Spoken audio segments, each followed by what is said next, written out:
What's up, PTB Nation? Welcome to episode 68 of Parking the Bus. And what is going on? Those of you that usually watch on Periscope, I just got the sign that we're not up on Periscope right now. I lost access to my account. So right now, this is only available on YouTube and on Facebook. I'll fix that in at a later time. But this is episode 68. And with me tonight to talk about the biggest news in football tonight is someone who has a strong opinion of his own. Longtime friend of the show, none other than Leo from Better Than Vegas. You know him as at DGens United, host of the Pitches and Pints show. Leo, what's up, homie? What's up, Capitano? How we doing, baby? Oh, we're loving it. We're living the dream. Yeah, that makes one of us, dude. Something tells me I'm going to be living a nightmare all damn season. I don't know. I don't know what you mean. Why don't elaborate? What do you mean? What's wrong with your club? My club is a goddamn mess right now. I mean, and for those of you that haven't watched Pitches and Pints, I went on a full 4-minute rant. You can find Pitches and Pints at BTV Bets. Get on over there on Twitter. Check it out because my rant was absolutely fantastic. It's a great show regardless. We got my favorite little Kentuckian B-ho on there, Captain America. We have the beautiful Sam that's on there as well. She's excellent, but obviously I'm going to start the show. That's the best edition your show has had since you started. Sam? Oh, yeah.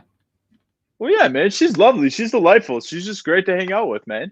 Plus, she knows her soccer stuff. Make sure you guys follow her on Twitter at Sam BEA 3 R's. BEARRR. Go check her out. But Manchester City is a disaster right now. This is going to be a freaking mess of the season. We saw what a joke of a team they put out there yesterday in the Community Shield. Now, I just got nothing for this team. I got nothing. I've given up on Pep. It's time to fire Pep. Get out. I've had enough of you. We've talked about Pep before, and we talked about him at length. I think last year both you and I think on our different platforms, on our different shows, we put quite a bit of responsibility on him for that Champions League final going the way it did, if I'm not mistaken. I think you agree with me on that, correct? Yeah. I mean, he's done it for years. I mean, even when we were sitting next to each other, Manchester City would have the midweek match. What's my number one thing I talk about in the morning? Man, I hope Pep doesn't fuck up the lineup. What's my first thing I talk about an hour before the game? Man, Pep fucked up the lineup again. And luckily for him, his teams are so damn talented that he usually gets away with it. This year he's not getting away with it, though. Yeah, and it didn't get off to a good start, did it? I guess we'll start there. My original plan was to start somewhere else. But why don't we start there and talk about the Community Shield, and why don't you give me your thoughts on what went down yesterday? This team sucks. I mean, you saw it yesterday. You're playing against a lesser team that's very, very far from loaded up and ready to go, and you have Manchester City now. This is a team that's worth how much? That's spent, what, $1 billion since Pep got there? Did you see who's playing center forward? Yeah. You see who's playing center forward yesterday? Fernan Torres. Yeah. Is this a joke this year? Come on. If Pep manages to win the league this year, this will be his greatest coaching job ever. I mean, this is an absolute sham. I don't care how much money that they have spent on this team. It is not worth it. They're not that good. Apparently, Harry Kane's coming now. Great. Can't wait to see Is that done, or is it still speculation? Are they still playing auctioneer with Tottenham on him? Apparently, the personal terms are agreed upon, but the actual team numbers aren't. So we're gonna wait and see what happens. Personally, I don't think Harry Kane's gonna leave. I think they're gonna give him another contract and tell him sit down, shut up. He just re-signed not that long ago for way too long of an extension, and that's why he's in this situation right now. You think they're gonna re-sign Harry Kane and keep him even longer? Give him some more money. Why not? Shut him up. You think that'll work? I don't know, mate. I think he wants trophies. I don't know. And he's going to get that at Tottenham. Yeah, fair point. Since when? If he wanted trophies, why was he at Tottenham? Why did he re-up the first time? Yeah, When's the last time they won shit? You make a fair point. And right now, I want to welcome everyone joining now on Twitter. It is up and running. I got Periscope working. So everyone joining on the PTB Media Network's Twitter page, that's at PTB_media. Welcome. This is episode 68, and I'm here with Leo Kukakis of Better Than Vegas, and we're talking right now about the Community Shield, but we're going to switch gears in just a moment. But let's get your final thoughts on this Manchester City opener. And I know you've said it on your show, but let's talk about it here for just 2 minutes. What's your outlook for this season for Manchester City? Sure, it's only going to be 2 minutes. This team is going to be extremely lucky to win the league. I really don't think they're going to win any type of silverware this year. This team is not as loaded as usual. People are not talking about the other English teams that have gotten much, much better. Manchester City's big money move was Jack Grealish, who is on the bench. I don't know who he's going to start for. Everybody keeps telling me about Jack Grealish. Who's he starting for? Because it's not going to be Raheem. That is 100% certain. Apparently, Harry Kane's coming to play center forward. Then you have Aladdin playing on the right wing, who Pep has been in love with since he was at Leicester. Aladdin's not going anywhere. So who the hell is Jack Grealish starting for? I'm still waiting to hear it. But we spent $100 million on him. That's perfectly fine. The back line is not as stable as it should be yet. Your boy Ruben Diaz has been very, very good. Del Cancelo's another year older. I mean, I like him, but he's probably going to be playing left back most of the year because that's what we do. Benjamin Mendy is not all that good. Who else is going to play? Zinchenko is going to play left back again. $1 billion team. We're going to play a midfielder at the left back. That's what we do. That's how we lost the Champions League final to the Mosquitoes of the Premier League. The only position that's really stable right now is goalkeeper and Ederson. He's been absolutely fantastic since he showed up at Man City. He's the only player that I don't have a problem with. Him and Ruben Diaz. But, I mean, this team is not all that good. That's crazy. Yeah, I don't disagree with you either. I watched your show yesterday, and I saw the other two kind of gang up on you on this. But I kind of agree with you on this. It is funny. You guys are all higher on each other's clubs than you are on your own, which is a really funny dynamic right now. But I think that is the reality a lot of times in preseason with passionate fan bases. I don't think you're ever really satisfied that your team has done enough. But I see everything you're saying about Manchester City, and it's starting exactly as you said. And, we saw them, we saw the way it ended last year in that Champions League final.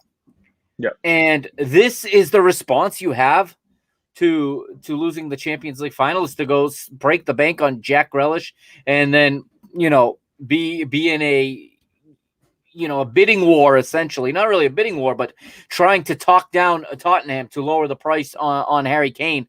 And they're not going to budge because they just said, listen, if you got $100 million for Grealish, you got $160 million for Harry Kane. And I think it was your co-host there, Biho, that said he may not be. He made a real good point, though. He said that Harry Kane may not be worth $160 million, but to Tottenham and to what he is worth that to them, because that is such a big part of their team, such a big part of their offense. The only way they let him go, I think, is if they get the number they want. But they also got to handle with an unhappy Harry Kane in the meantime. And you think they're gonna? You just said a little while ago, you think they're gonna pay him some more money and keep him. That's an interesting take. I can't wait to see what happens. I don't doubt you in that. I don't know how this is going to end out. That's as good of a prediction as any. But again, I know you're angry with your club, and that segues to our main segment tonight, because your club didn't get this guy. And maybe if you lose the Champions League final, this is the guy you go spend hundreds of millions for, right? We're talking about Lionel Messi. He has left Barcelona. Did you ever think you'd see the day Lionel Messi, and he did it tearfully today, did you ever think you would see Lionel Messi say goodbye to Barcelona? I've been very public in saying he would never leave. I think me and you have been on the same page, because the team that he's been rumored to go to for, 3 years now has been Manchester City. And I think that we've had this discussion a million times where I kept saying, I don't believe it. I don't believe it. I don't believe it. It's kind of like the Cavani to Benfica thing. I don't care if there's a press conference until I see him on the field with our jersey. It does not happen. I never thought he would leave Barcelona. La Liga should be ashamed of themselves.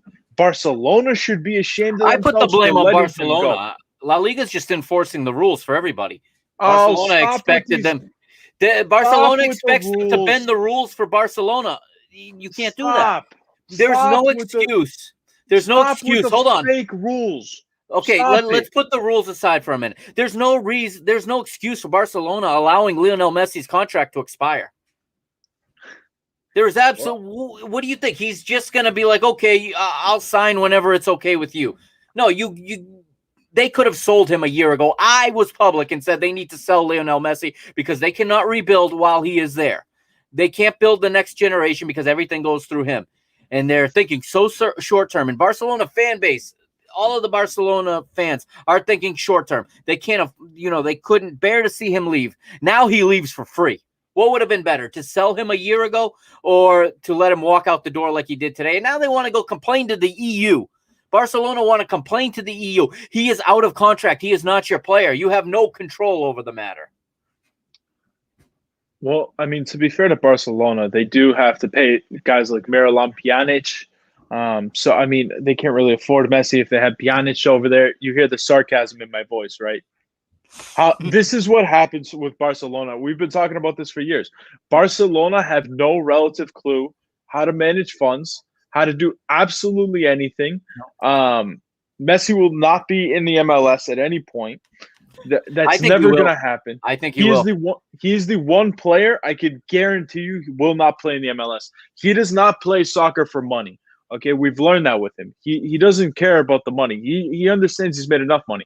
Ronaldo will be in the MLS in a couple of years. That I can almost guarantee you. Okay, but so here is Parlay Profesh's prediction, and this is interesting.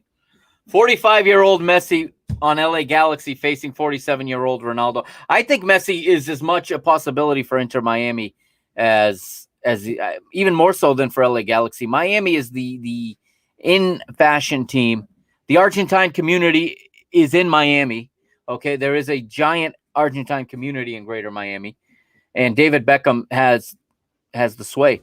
But you don't believe he's going to come to Major League Soccer. I can see it. I'm not going to guarantee it, obviously, but I can see it. But Parlay Profesh here says, what do you think about this? A 45-year-old Messi versus 47-year-old Ronaldo. I think there's a better chance of a 47-year-old Ronaldo still kicking around somewhere. I still won't care about the MLS. I still won't care. It's a joke. I mean, I watched the Reds play today. They won 2-1. Very good. Very happy for you guys. -130 winner. Well done. I couldn't care any less. I mean, these teams are a joke. I mean, the Revs are pretty solid in the MLS. A fucking joke. Please don't come here, guys. Please don't. Please don't ruin your legacy by doing this. Go to China. Come on. The MLS is better than China. But anyway, this is funny because when I met you 3 years ago, you wanted to do a podcast on MLS with me. If you remember that, you said, hey, why don't we do an MLS podcast? And I said, they're not going to like me very much, those fans. Now you're the one saying what I used to sound like. And I'm trying to give this league, I don't like the way it's run, but I'm trying to give it a chance as far as on the pitch goes. Yo, this league's hopeless. Hopeless. I've completely given up. Gonzalo Higuain came and I said, that's it, I'm out. No mas. The most overrated striker in the history of soccer. Gonzalo Higuain, captain fuck up. The reason why, hey, you know why it took Messi so long to win a trophy? Because Higuain was his striker. Okay, what happens magically when Higuain's no longer his striker? Oh, he wins with literally the worst Argentinian team that he's ever played with. He magically wins the Copa America.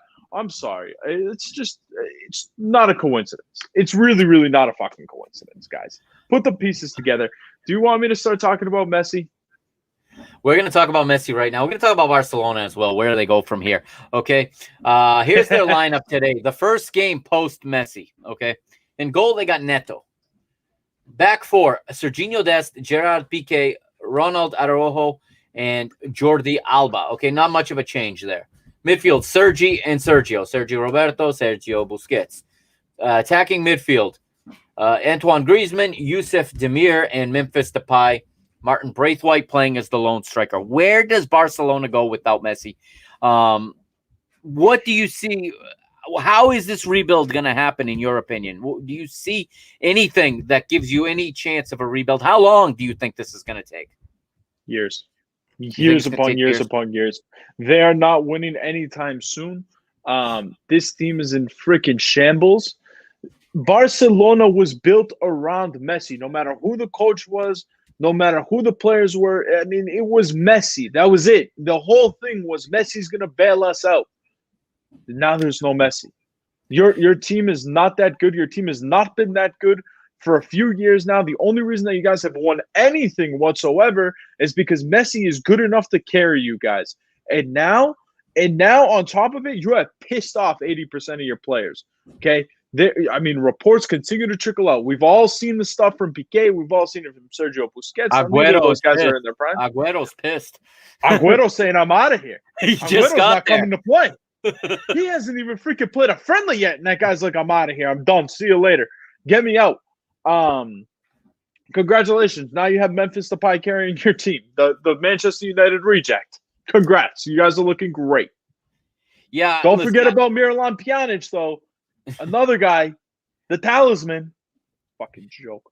Here's who they had on the bench today, okay? They had Emerson, Samuel Umtiti, Nico Gonzalez, Alejandro Balde, Ricard Puig, Ray Manaj, Alex Collado, Inaki Peña. Your co-host, Pijo, must love my pronunciations of these names. Miriam Pjanic, Philippe Coutinho. Okay. Who's the happiest guy about Messi leaving? Coutinho. Who's that? Coutinho. Well, how about Griezmann? No. Because now the pressure's on Griezmann. Well, it's on Everybody's looking at him. Interestingly enough, I think Barcelona fans are going to blame Griezmann because his salary is, in their eyes, what's keeping the club from keeping Lionel Messi their icon. He's the biggest name to ever play for this club. Do you agree with me on that? Who? There's no Messi? Yeah, Messi. He is Barcelona. No one player will epitomize what is Barcelona more than Lionel Messi. And I think maybe there's no player on planet Earth with that much of a name association with the club. Okay. I'm going to give Messi that. There is no player anywhere that his one name is basically the face of the club for the entire history of the club now. He's the best player to ever play for them. That, I think, is unanimous. And he is the reason they have the giant fan base they have today. Him and you can give Ronaldinho some credit for that in the early years because he brought a lot of fans in as well. But the reason they're such a giant brand is because of Lionel Messi. I don't understand, like you said, how do they let this happen to where he walks for free? Can we get our minds wrapped around the fact that Lionel Messi left? They got nothing for him. They cleared his wages. That's what they got. How are you running a club like that and allow this to happen? I'll tell you how. It's not just them, but clubs were spending way too much. I said this at the time. COVID hit, and it sped up the burst of the bubble. I said that this bubble had to burst soon because clubs were just spending. And you cannot continue to spend that way to keep raising your expenses without bringing in new revenue. All of a sudden, you find out you can't have people in your stadiums. All of a sudden, you find out you can't travel and do your tours because that's where Barcelona made a lot of their coin. Touring, Asia, America, okay, Australia, you name it. All of a sudden, you can't do any of that, and you're playing home games in front of empty stadiums, and your TV property suddenly isn't as valuable. And it trickles down, and now they're out of money. And they couldn't have made them and Real Madrid could not have made themselves look worse trying to start that Super League. And this is exactly what Florentino Perez wanted us to feel bad for them about, was something like this, where he said, we can't sign players, we can't keep players without the Super League. And is anyone supposed to feel bad for them? I don't feel bad for Barcelona right now. Do you? How the hell do you go bankrupt? I mean, like, you're Barcelona. How do you understand the gross mismanagement that you have to have in order to go bankrupt when you are Barcelona? Okay, you are Barcelona FC. How the hell do you go broke?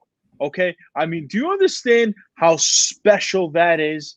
Okay, because we can shit all over Real Madrid all we want. Okay, and I've never been a huge Los Blancos fan. Right.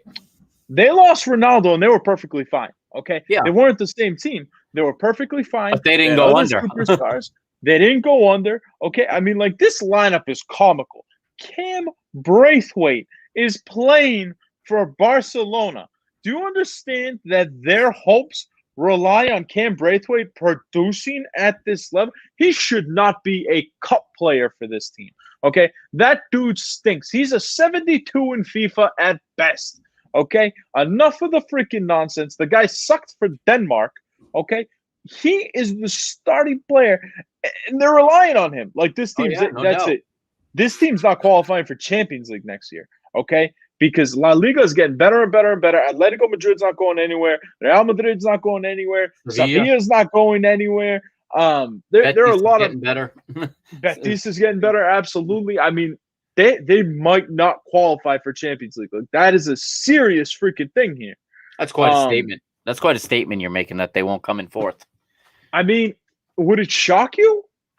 Yeah, I think if they fell below fourth, it would shock me. Really? With this lineup? I still would expect them to finish third or fourth at the very least. I mean, dude, you're asking a lot from a team now, that I don't know how long Ronald Koeman's going to be in charge because he's going to Real Sociedad's getting better. Deal with this. Yeah, Sociedad's getting better. Villarreal's getting better. Yes, Villarreal.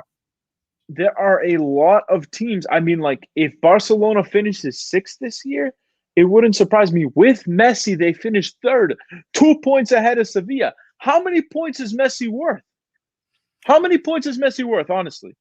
Yeah, that's a good question, and I'm actually 10 pulling to 15 up last year's table. So I got it right here. You got it. Okay, tell me. Well, how did the table end up? Yeah.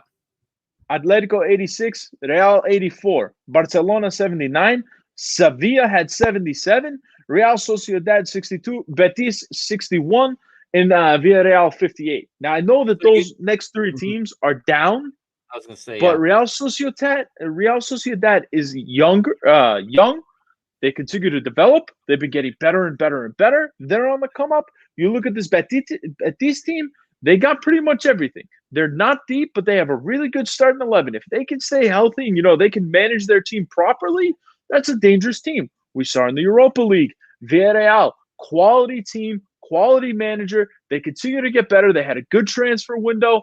I mean, Barcelona is just they're in big trouble here. Yeah, I don't think they're 15 points in trouble, though. I don't see them falling 15 points back and going out of Champions League place. Dave here says last year he won about 4 games late. So let's take away 8 as a conservative number. Yeah, I agree with that. 8 to 10 points he's worth. Again, last year was a different year too. The fixture congestion was much more crammed. They played the same amount of matches in a month and a half less time. But this is great news for Atleti. I mean, this is great news even for Real Madrid, who, like you said, they're treading water, and here they are getting a break they desperately needed to keep themselves, near. It looks like it's a Madrid derby or a Madrid race to the final again this year. I mean, Ronald Koeman, like I said, has a lot of figuring out to do, and they're having trouble even registering players. Let's switch here. Let's talk PSG a minute. I know you have to go soon, Leo. So let's talk about Messi. No, we're good. We're good. Okay. We're good. All right. I'll circle back then. And so we're looking at it. And again, I think Sevilla and Villarreal definitely are going to push top 4. You got Real and you got Atleti at the top as should be. Okay, we're expecting those two to compete for the title. You still think Villarreal is better than Barcelona, even with everything we've just said? You don't think this team is still better than Villarreal? And is Villarreal going to be able to keep their guys? I mean, all right, so that's obviously contingent on them being able to keep their guys. But let me ask you a question. You take this Barcelona roster right now? They just beat Juventus 3-0 today. Nobody cares. It's a friendly. Stop it. Fair enough. But I that. wouldn't expect a 3-0. I have heard that multiple times today, and I have had to refrain from screaming at people multiple times today. I don't want to hear about friendlies. I don't care. All right? It's nonsense. But let me ask you a question. You take this lineup from Barcelona and you stick a different name on there and you say, I don't know, it's Athletic Bilbao. Yeah. What are you saying for them? What are your expectations? If you just put a different name other than Barcelona on this team. Let me look at it one more time. Look at this lineup again. It's not that good, man. You make a fair point. But I think with Griezmann, Depay in there, and you got Pjanic on the bench, they're still a top 4. And for me, if that said Valencia instead of Barcelona, I'd still say top 4. I think fourth is the best that they can do. I mean that's where they should be. If they finish third, good job. If they finish above Atletico or Real Madrid, get Ronald Koeman a raise. That's it. Oh, I mean, no doubt, because they finished behind him last year with Messi, and with Messi picking up goals late and getting them extra points all the way through. see, Yeah, like it we're is. from Boston. We're from Yeah. Boston, and we watch this all the time with the Red Sox, where the Red Sox are one of the most storied franchises in all of baseball. Everybody loves them. Um, but they haven't been great over the last few years. I mean, Mhm. it's just what happens. But people It's see the the name name. Boston Yeah. Red Sox, they I see. associate it with winning, with Same goes teams for that New are, York Yankees or for LA Lakers when they're not yeah, but as they're usually good, and they're good, but they have down years too, and people yeah. use the name association to assume that they're higher. Yeah, that's a fair point. And I just think Barcelona this year not going to be that good. PSG, on the other hand, Yeah. Yep. Already in the lead in Ligue 1 because Lille have already dropped 2 points in the first day. Can I talk about a little Liga in here?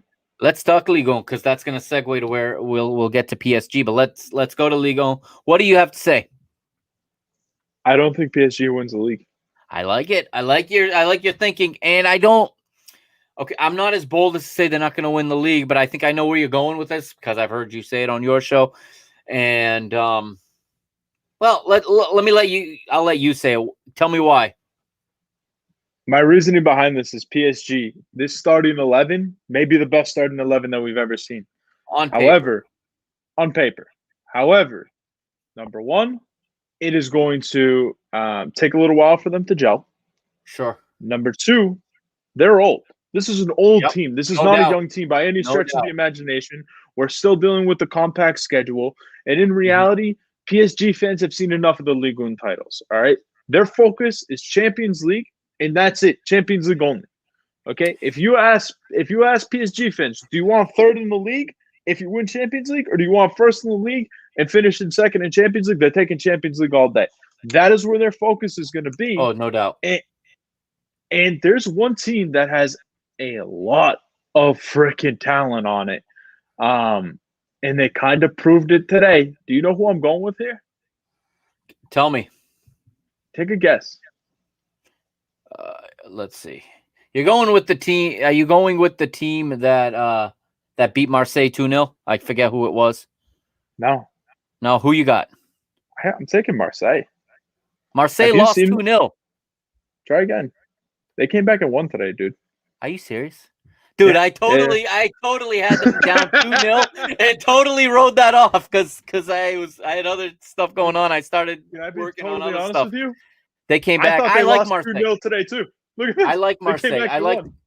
I do like Marseille. I was disappointed when I saw that, and you're right. They won 3-2 at Montpellier, and Dimitri Payet was the man of the match. It looks like. And this let's see team their is goals. stacked. This team is very, very, very good. You have Mandanda in net, quality goalie. That's a guy that can definitely step up. The back line's a little shaky. I like Saliba. Bilardi's all right. Perez, not so much. He's going to need a little work. But you look at the midfield. I've seen a lot of Luan Perez in the Brazilian league, and I think when he adapts, he's going to be good. You know who I like? I like their new signing. I like Gerson. He's one of my favorites. I wanted him at Benfica in the worst way. Okay, he was the 8 we needed a year ago, and we didn't get him because the price was too high. And I think he is one step away from a big club, and that one step is Marseille. And playing for a manager like Jorge Sampaoli, that is just a perfect match. I love the attitude of you ever seen the guy's got full sleeves tattooed on his arms? Sampaoli. This is a manager, a modern manager with an attitude. Sampaoli's awesome, dude. Yeah, I do like Marseille. I was disappointed when I saw them down 2-0, and now I'm embarrassed that I wrote them off at that point. And disappointed, Capitano.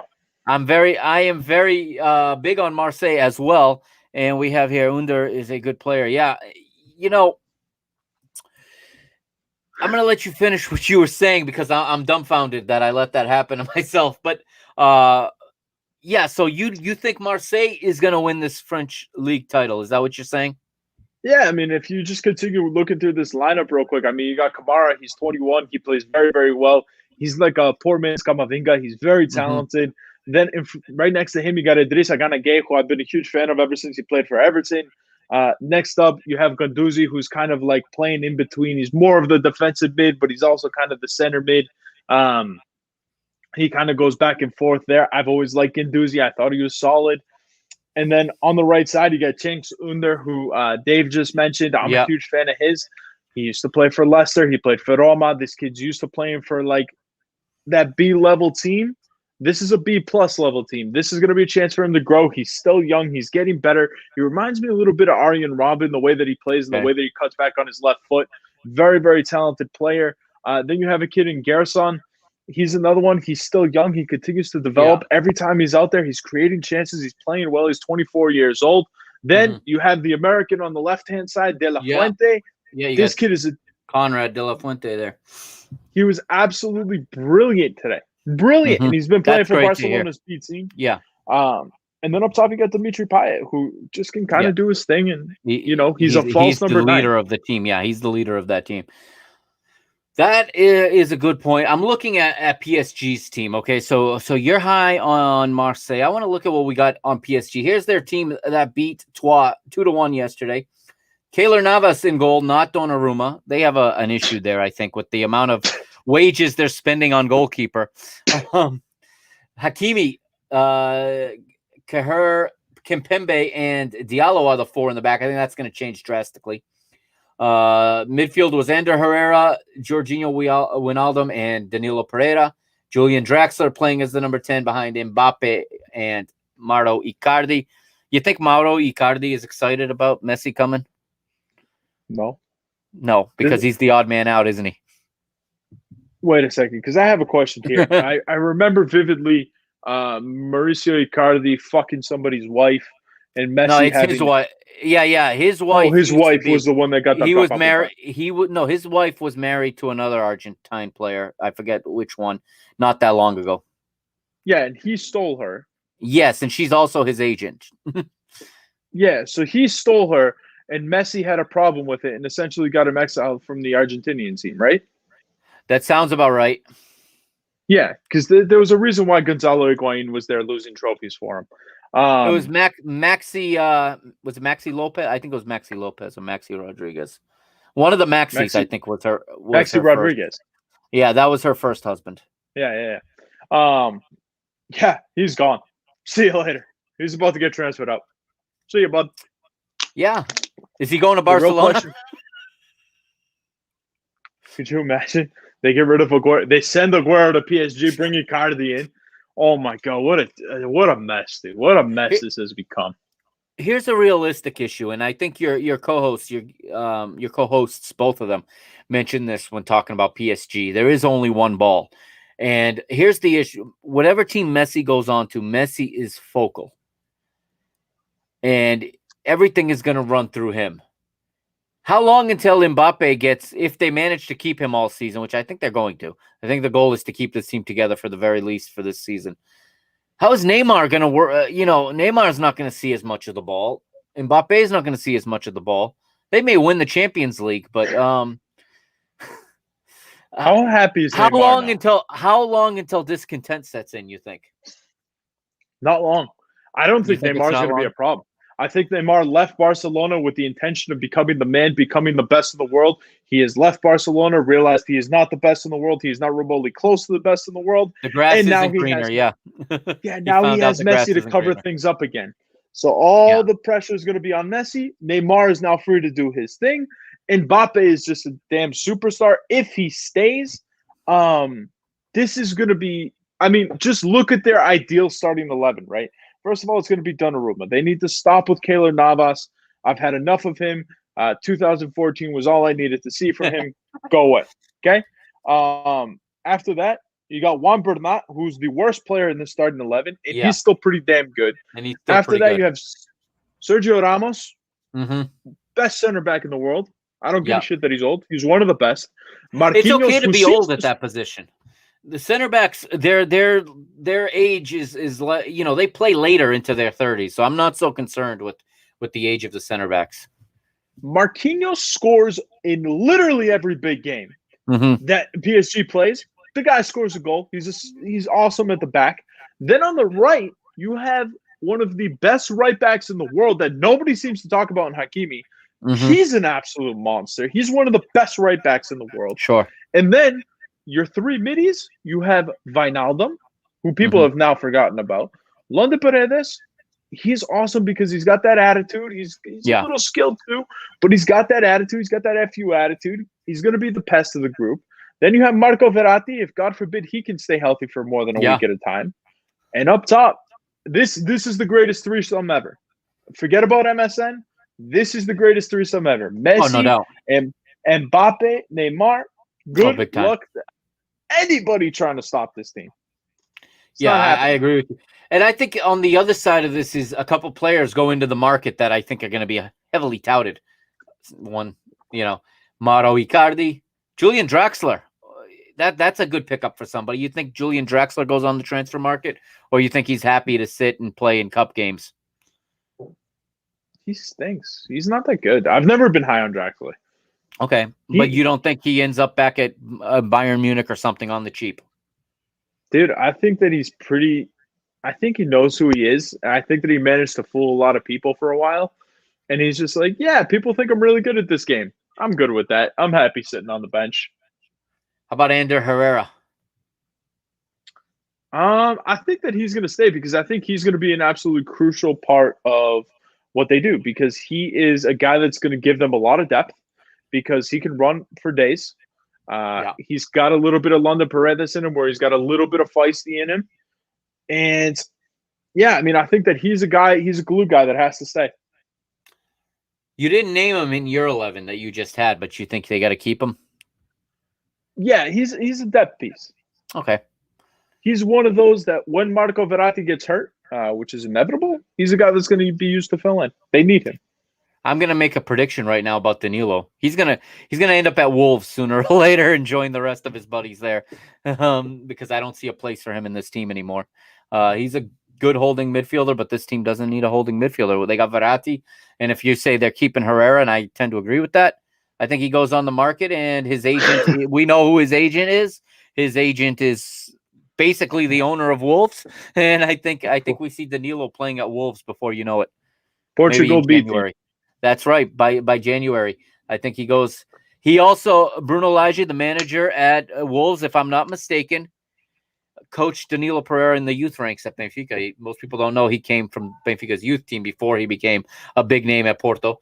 But they know each other, and it wouldn't shock me one bit. Wait a second. Yeah. He went from Benfica to Porto? With one team in between. That's disgusting. That's disgusting. Listen, the great job we did at that time of telling players they weren't very good, Danilo was one of them. And just like Bernardo Silva had to leave and go find his place somewhere else. And Dave named it right here, Marítimo. That is correct. Danilo Pereira went from Benfica to Marítimo, and he may have even gone on a few loans in between. But he went, and from there went to Porto, and the rest is history. Do we want to talk about Bernardo Silva right now? Do you want to? Should I save it? Should I save it for my Manchester City when I'm sitting here yelling? Let's wrap up our predictions on Ligue 1 since this is a European preview show.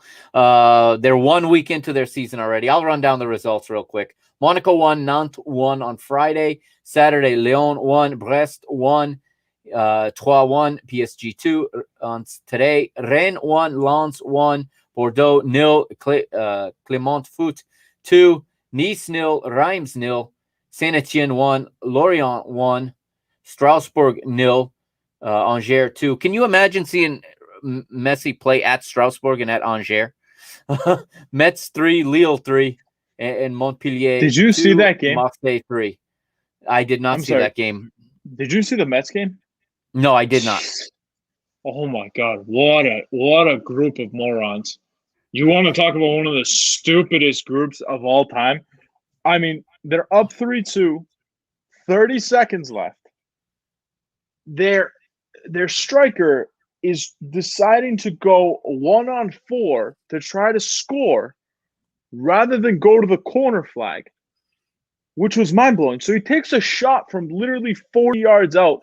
The ball gets deflected. Mm-hmm. They're coming back the other way. The right back completely slips. Next thing you know, you have 2-on-0 coming down the other way. Yeah. And then Lack of they awareness shoot. there. And then you got Turco Bucco over there that's going to one-on-one with the goalie.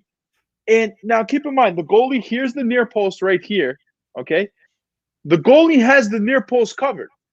There's nowhere for the ball to go other than this side. What's the goalie do? The Malaka dove out of the freaking way. He dove out of the way. It was literally the last kick of the game. Yeah. I was sitting there just saying, I was shocked that didn't have Mets plus 600. I was shocked that didn't happen. So let's name the top 5, the European sides in France. Our predictions. Okay, so you think you got Marseille winning. I'm going to go with PSG winning. I think their individual quality wins out in this one, in my opinion. I think there's still going to be too much. Last year, it was great to see them not win, but I don't see that happening 2 years in a row, with or without Messi. Second place, I'm going to put Marseille. You putting PSG in second? Yeah, it's going to be PSG in second for me. Who do you like in third this year?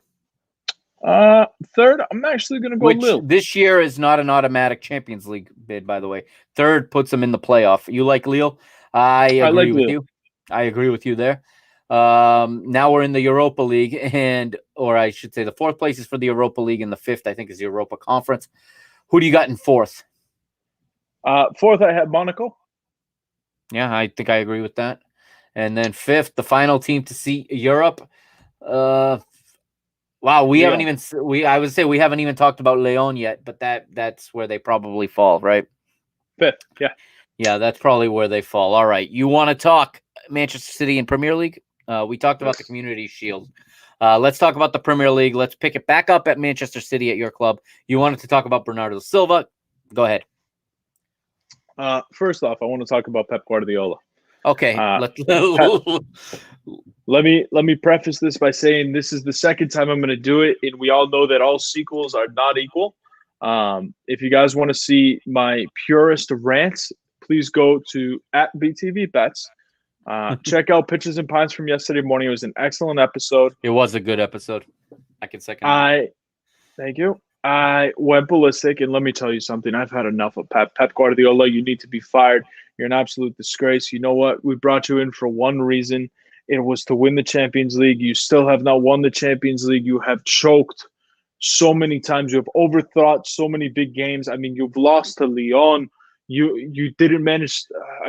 You lost to Lyon. You lose to freaking Chelsea, who we were 10 times better than.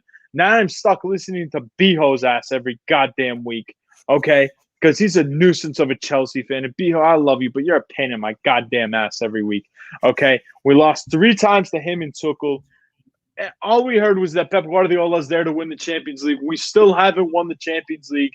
And for years, he's been there dangling this carrot in front of me saying, oh, you know what? I'm best friends with Messi. Messi's going to come to Manchester City. Me and him, we go way back, and we love each other. And for all this time, I've been okay with it because Messi's never left Barcelona, and I kept saying he's never leaving Barcelona. And, he's one of those guys. He's like Kobe Bryant. He's going to be at one team for his entire career. Then he becomes a free agent. And did you hear Manchester City's name mentioned once by anybody with credibility? Not once. Once. Not a single fucking time. Not once. I don't know about you, Leo, but I find it hard to believe Pep wasn't the first person Lionel Messi dialed. Well, let me tell you something, my friend. The reason why we apparently couldn't get Lionel Messi, okay, the greatest player of all time. Fuck it. You want to say second because you love Ronaldo? Sure. Second. 1 and 1A. Let's just they're both on the same level. Screw it. Call him the second. We'll call him the third best behind Maradona. Fine. I'll take the bronze medalist. Point is still made, yeah. Because we signed Jack Grealish, a player that we don't have a spot for. Okay? Jack Grealish for Lionel Messi. Now, the fun part is last year, we were ready. Do you remember how much we were ready to dish out for Messi? Mm-hmm. It was over $100 million. You remember that? Yeah. Over $100 million. Do you know how much money PSG actually spent to get Messi over to PSG? We'll forget about his salary. How much that transfer cost them? Only Let me whatever. tell you. I'll tell you Let what me it is. fill it in. It's only what it costs to get his agent to get him to sign. It's only the commission with his agent to file the paperwork. That's what it costs. The registration. This is fee. how much. It costs me more to get this generic brand bottle of water, okay, which now has a crystal light in it. I'm talking price before the crystal light enters, okay? So roughly 30 cents. I paid more for this generic bottle of water than PSG paid to sign the greatest player of all time. And after years upon years of Messi's going to come to Manchester City and him and Guardiola. You know what, Guardiola? Let me tell you something. Sit on my horn and rotate. I've had enough of you. Get out. And you know what the thing that pisses me off is? I keep hearing Manchester City fans that they were shitting on Mancini during the Euros and like, oh, he's not that good. Oh, he's not that smart tactically. And like, let me tell you something. What the hell has Pep Guardiola won? Okay, here's a newsflash to Manchester City. If you guys want to win a Champions League, okay, give me $1 billion. I will lead you to the promised land. I will do it for free. It's not that freaking hard. I'm not gonna get overexcited. All right, maybe I'll start a defensive midfield player in the Champions League final. Okay, maybe I'll actually play a forward. Maybe I'll play one of them. I don't know. It's crazy. I mean, maybe Ferdinand Torres is not the answer at the number 9 position. I mean, this is just mind-blowing to me, the fact that I'm going to sit here and I'm going to suffer. And you know what? My honest prediction, my shock of the year is going to be Pep Guardiola is going to be fired before the end of the year because Manchester City, it wouldn't shock me if they finished third. I mean, this team is not good. This team's morale is down. And now, because of the signing of Jack Grealish, you have Bernardo Silva, who is now saying, I want to get the hell out of here.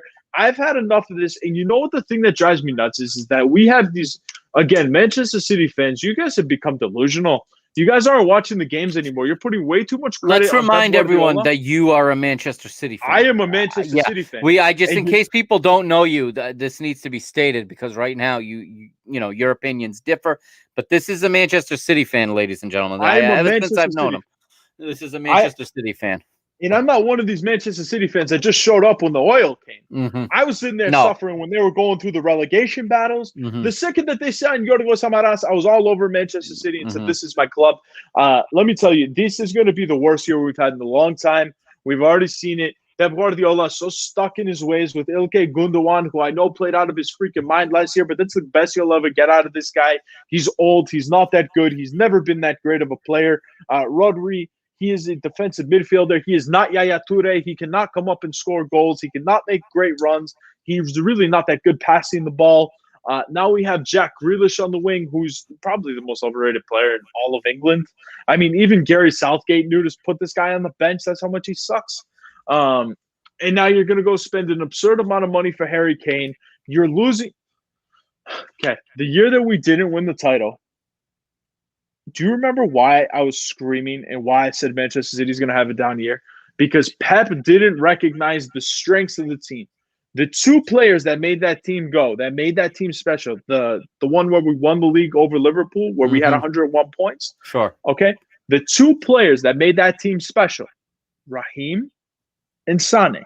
Yep. Because those are two players that are going to play on the wings. They are going to press nonstop. They are going to run nonstop. They are good for Pep Guardiola's system. They were the perfect Pep Guardiola players. Okay? It's not that they're, it's not that Riyad Mahrez isn't more skilled than Sané, which I don't think he is, but whatever. You want to make that case, fine. Riyad Mahrez does not do the job that Leroy Sané did. It's just the fact of it. Okay? And now, Bernardo Silva is one of those guys where he's going to run and run and run. He's the Energizer Bunny. He's never going to stop. Okay, he's the perfect Guardiola player. And now you're going to get rid of him to insert Jack Grealish, who doesn't run. He doesn't run. He likes to run with the ball at his feet and flop around like a fish. What do you want, man? This team's not that good. They're going to finish third. And then you have Nathan Ake. I mean, who signed him? For what? I mean, he sucks, man. I can't take, dude, I spilled I spilled water on the floor during the game, and like my only thought was, I wish I had Ake here to just wipe it up with his hair. Like, dude, he's got that perfect mop head. He's hopeless. He is freaking useless, dude. And then he goes and gives away the penalty. Nathan Ake, you suck, dude. Go back to Bournemouth. Like, that's where you belong in the championship. I mean, if you want to go to Norwich and claim that you're a Premier League player, fine. Enjoy getting relegated this year. You have no damn business. I just – and again, we don't have a left back. We're a $1 billion team without a left back because Benjamin Mendy, he just can't figure it out. This dude's in fucking la-la land. You got Zinchenko doing his darndest, but he's playing out of position. Then you're going to put 30-year-old João Cancelo on the left back when he's a right-footed player. I mean, that's stuff that you don't even see here at Elm Park, dude. It's just madness. It's ridiculous. There's some talent down at Elm Park in Worcester. It's over, dude. It's over. That's it. This is done. I'm going to fact check something real quick on you. Keep talking. It's really over for Manchester City. Like, I'm looking at it, and the bookies had Manchester City as minus 160 to win the Premier League this year. I don't know what the bookies are looking at. I don't know what the bookies are thinking. In all seriousness, if you tell me Manchester City finished 4th this year, wouldn't shock me. How old is João Cancelo? 30. He's 27. No. May 27, 1994. Oh my God, I'm older than João Cancelo. Oh. Jesus Christ, dude. Oh. This is like my moment where, like, you know the movie My Big Fat Greek Wedding? You've seen it 100 times, right? 1,000,000 times. Yeah, you know the part where, like, the old guy goes up to Tula and he goes, Tula, you're looking old. You're getting old. What are you waiting for? Like, that's officially like, Leo, you're getting old. What are you waiting for? João Cancelo's younger than you. Jesus Christ. But yeah, so where do you see Manchester? Realistically, you see Manchester City 3rd. Are you saying that on the record? 3rd, and it wouldn't shock me if they finished lower. Wow. Okay. I think 4th. Who are the 2 ahead of them? Man, I hope Biho's not watching this. I really hope Biho's not watching this. Chelsea and Manchester United. Where is all this confidence on Manchester United coming from? It's not coming from United fans, because Sam agrees with me. She said exactly what I'm about to say. Have you looked at their team? Listen, have you looked at their team? Is the match played on paper or on a pitch? Fair point. Have you looked at their manager? I got to tell you, I've come around on Ollie. I've come full circle on him. I think he's doing a great job, dude. I mean, like, what has he done that's made you say that he can't do the job? He mismanaged that entire Europa League final. Capitania, I understand what you're saying. It's the Europa League final when they already had Champions League locked up. Doesn't matter. They're united. It's a trophy. You have to win it. I don't put a whole lot of stock in the Europa League final when you already have Champions League locked up. I don't care if you don't have I don't care if it's the Carling Cup final or whatever they call it now. If you're United and you're in the final, you have to win it. I'm telling you, this Manchester United team, if I had one bet, if you gave me $100 and you said you need to put your money somewhere, it's on Manchester United, and it's with a lot of confidence, because right now, just from a betting perspective too, you're getting them at plus 800 to win the league. I love the bet. I mean, I really do. You look at their team, and their team is very, very good, dude. This is a world-class team. It really is. I mean, if you look at it, and more importantly, something that they haven't had in the past few years that they have this year, they have a lot of depth, dude. This team has gotten deep. This team has gotten a lot better. I mean, you just look at their back line too. I mean, this team is going to be very stable defensively. You got Dean Henderson or De Gea. People have apparently given up on De Gea. I don't know when that happened, but I like Dean Henderson a lot. He's very, very good. At the right back, you have Wan-Bissaka, who's, in my opinion, one of the most underrated right backs in the entire world. He's come a long way. I think he's come a long way. I've fallen in love with him. Center backs, you have Harry Maguire. You have Rafa Varane. Nobody's going to That's a very good signing. I think that was a very good signing for United, bringing in Varane. On the cheap. On the cheap, On the cheap, too. $50 million is not a lot for a center back of his quality with his experience too. Nobody is going to win a header in the air against those two. Left back, Luke Shaw. I mean, I'm okay with Luke Shaw. I think if he's he solid. plays like he did in the Euro, he'll be fine.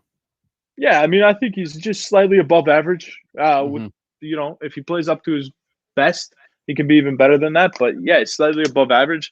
In the middle of the field, I mean, you still have really good players. You still have Paul Pogba there. We keep hearing about potentially PSG. I don't think PSG can afford him now unless they get rid of Mbappe, which they won't do. I think Paul Pogba is going to be in Manchester plus financial United. fair play rules, they're never going to be able to spend any more money now until they sell somebody. So I'm looking at Pogba, and Pogba, dude, he played all right for a good portion of last year. Like, he was locked in for a good portion, and when he's locked in, he's one of the best center mids in the world. And then next to him, you have a plethora of options, dude. You have Fred. You have Van de Beek, who I'm really high on. You still have the Mega Matic, who thankfully is older than me, so I don't feel like a total old man yet. But, I mean, that's a really good little rotation in the center of the midfield. And then up top, you got the number 10 in Bruno Fernandes. He's fantastic. Then Great you're going to have pronunciation, by Jadon. the way. That's what I'm here for, baby. Shout out to Sam for backing me up on the pronunciation. 100%. Then you still got Jadon Sancho, who's a superstar. Yeah. Yeah, I'm excited to see what he does. Mason Greenwood, future superstar. Danny James, still serviceable dude. Marcus Rashford. Don't forget Rashford, yeah. Anthony Martial. I mean, this is a team that is and Cavani. There you go. Cavani too. I forgot about season. that. Yeah, you got Cavani for another season. So maybe I still don't see them winning the league, but I see why you've made a solid argument to me here. You have the reason behind it here. The difference between this year and previous years for me is this year, if there's an injury to Manchester United or somebody's tired or some drama, there's somebody else. Yeah, there are more than capable players on this bench, and if this team is healthy all year, I really don't think that anybody can compete with them. And I know that Ollie's still gotten better to me. He finished second last year, and that was not a great team. They had a lot of adversity to deal with. That was a good coaching job by Ollie. He finished second, but with a very low amount of points for a second place finisher. That wouldn't get him second in most years. Dude, come on, man. You finished second. You finished second. It doesn't matter how. It does matter, though, because I think the teams around them are going to have more points this season. That last year's performance is not going to be enough to get second. It may not even be enough to get top four. They're going to have to do better. I'm not saying they won't do better, but they're going to have to get more points this season. The difference is the depth, though. I love the depth here, and I think you make a good argument for it. Yeah. I think Chelsea's going to come back to the mean a little bit. I think they played out of their freaking mind with Tuchel. This is how do you pronounce their owner's name? Abramovich? Chelsea? Roman Abramovich, yeah. Yeah, there we go. Abramovich, this is the sophomore slump year for Tuchel. We've seen it a million times every single year. If Tuchel lasts the whole season, I'll be stunned. Well, Tuchel's success came in the Champions League. The Premier League was a different story last year. I mean, he still did all right. He did all right. He did all right, but he wasn't out of this world like he was in the Champions League. I mean, Chelsea fans just continue to go crazy about Tuchel, and I just keep reminding them the last time that you guys won the Champions League, don't forget what happened to the little Spanish dude. I forgot his name. Roberto something. What, a manager? Either way. Yeah, the guy that won the Champions League was Roberto. No, he was Italian. It was Roberto Di Matteo. There we go, Di Matteo. Remember what happened to Di Matteo? The second he won the Champions League? What was it, 2 months in? It wasn't long. If Chelsea get off to a slow start, Tuchel will be gone. Abramovich does not wait. Oh, of course. You'll probably get Mourinho back for a third spell. Anyone in the chat right now, go ahead. I want to know what you guys think. Are you buying or selling on Manchester United this season? Because I'm interested. Am I the only one? And maybe some other United fans. Are we? Am I the only one though? Thinks that people need to slow their rolls, pump the brakes on their expectations. If anyone has an idea, tell me. Are you buying or selling on Manchester United? And we just talked about Chelsea as well. That leaves us with Liverpool. Where is Liverpool this season in your estimation? I'm sorry. I'll show you the No text that worries. just distracted me. No worries. No worries. Where's Yeah, Liverpool this season in your estimation? you tell me where Liverpool is going to finish first, and then I want you to check your phone. So I just show you something. Fourth. Why? Why? Well, I Yep. know you don't have them any higher than fourth, so you have them lower, obviously, judging by that reaction.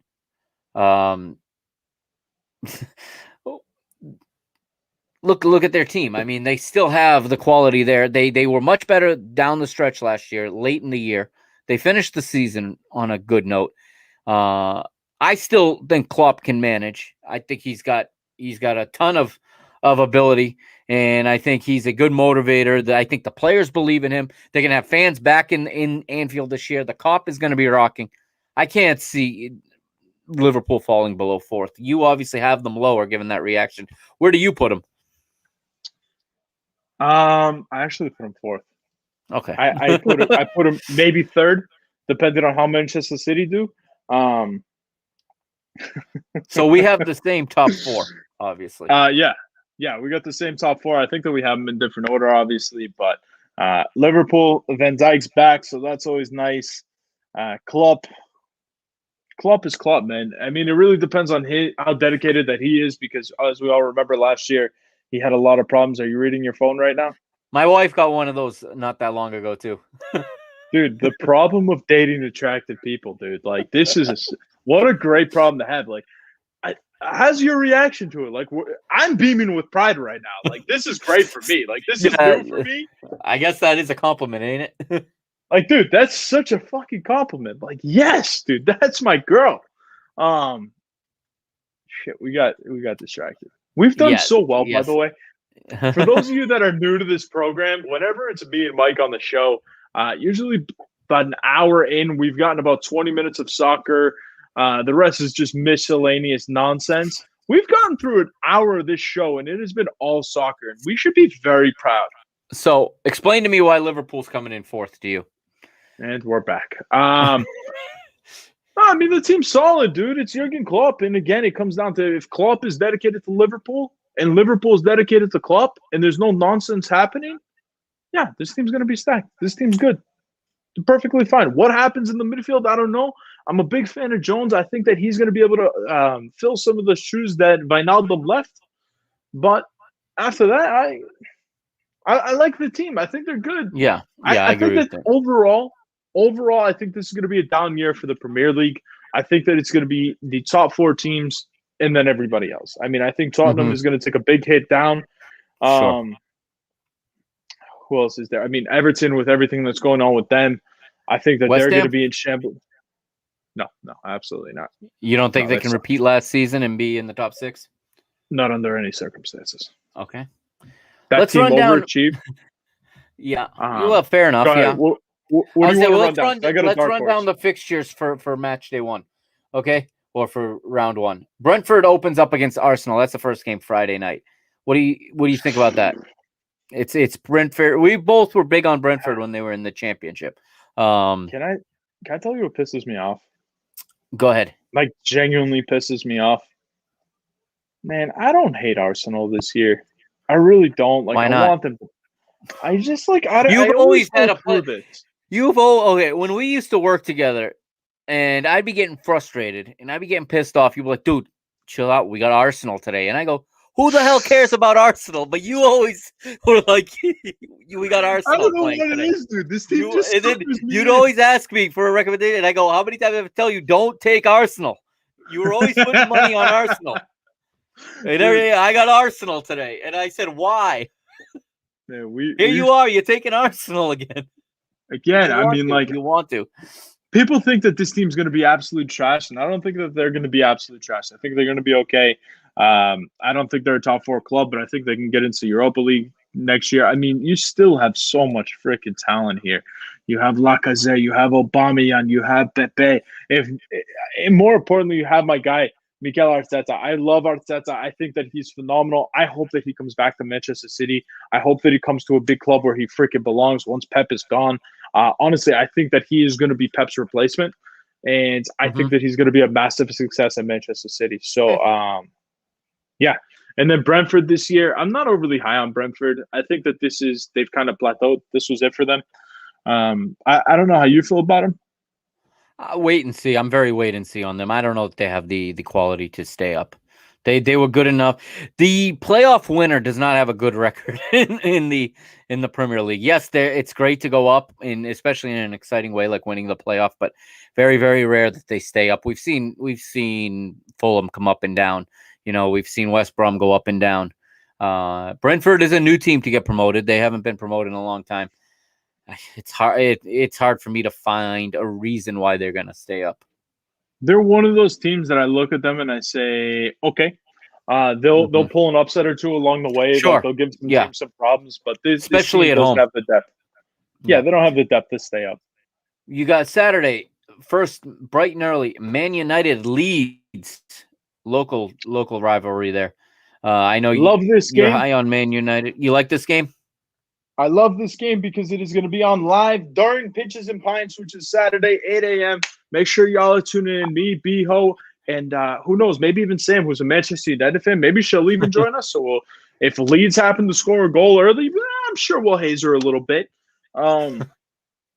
Leeds is a team that I think overachieved a little bit last year. They came crashing down. They've looked like absolute trash so far in the club friendlies. I mean, they got dismantled by Ajax. They were dismantled by them by a total of 7-1 in their 2 matches, and Ajax weren't playing anybody. Leeds were playing their starters. I'm not high on Leeds. I think they come back to earth. I think they finish below 10th, so bottom of the table, half, but not bottom half of the table. There we go. And Manchester United, we've already talked about. They're just coming off a 4-0 win over Everton, who's in absolute shambles right now. So, I'm going with Manchester United. I think Manchester United is the team to watch this year. All right, some other games on Saturday. Burnley versus Brighton, Everton, Southampton, Watford, Aston Villa. I don't mean to cut you off here. Do you want to talk about Everton? I may just group these all into one thing and then get your thoughts on them in a moment.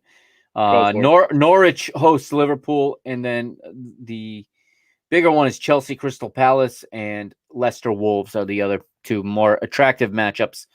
Overall, what are you looking for Saturday? What are you looking at on Saturday, I should say? The team I'm looking at is probably going to be Southampton. Okay. Makes sense because they're going against said about Everton. Everton. I mean, last year I was all over them. I was so happy. I was excited. I mean, they had Carlo Ancelotti, who I absolutely love. They had Richarlison. They had Calvert-Lewin. They had Sigurdsson playing well. They had a good back line. They had good midfield. They had one of my favorite goalies in Picky. Holy shit, did this team crumble.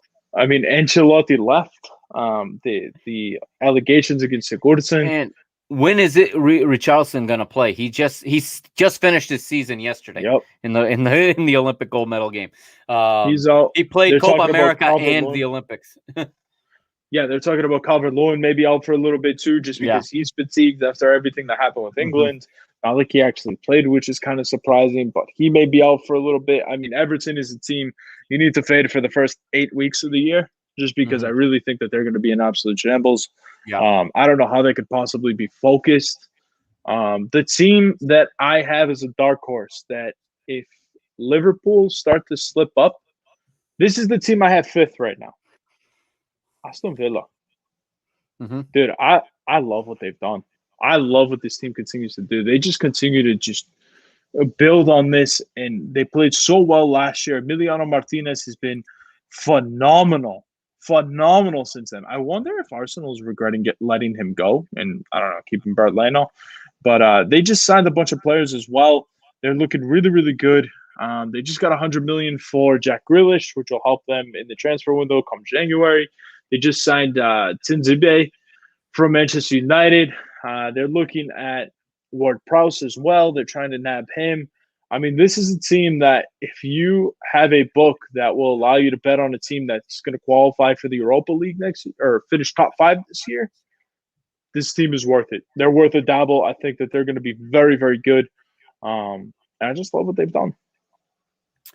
I'm looking forward to Leicester and Wolves because, I got a soft spot for Wolves. Shocking. And listen, they have, I'm going to be honest, my listeners, especially my Mr. Benfica listeners, know Bruno Lage is my favorite manager, but I never recovered from his sacking. Not because I didn't say that it was time to go, because I did. I said it had to happen. However, I never recovered from it emotionally. I had visions of this guy leading our club for years and years, and then going off and going to a big club, but I'm really, really intrigued at what he's going to do with this young Wolves team, with these young Portuguese players. I think Wolves are playing a risky game, though, being so Portuguese and so George Men's influenced. Okay, that if they're not successful soon, and success is a very relative term, but if they're not getting somewhere, so good for them. I don't know what that was, but if I'm going to finish my point before you before I lose this thought. Okay. Hold on to your thought for a moment. If Wolves don't start trending back to where they were a couple seasons ago, they don't have to get there right now, but they have to trend back in that direction. Make their supporters believe. I think there's going to be a backlash over this huge Portuguese influence and over this huge George Mendes influence. And again, I'm rooting for Bruno Lage. I want to see what he's going to do with this group of players. I think it's going to be fun to see him coach some former Porto players too, some former rivals. Why don't you go ahead, Leo? Tell us what just got you in a state of shock. Okay, so for all of you know that I work for Better Than Vegas. Better Than Vegas, which is a very good website. You guys are the YouTube for gamblers. Yep. Get on over to betterthanvegas.com. We're great. We're happy. It's a beautiful place. One of our superstars is XFL Jim. He's one of the funniest dudes on the face of the earth. One of the best dudes on the face of the earth, too. I mean, I've got to know him personally, and he is just a phenomenal human being. You know what XFL Jim looks like, right? Uh-huh. Do me a favor. Grab your phone.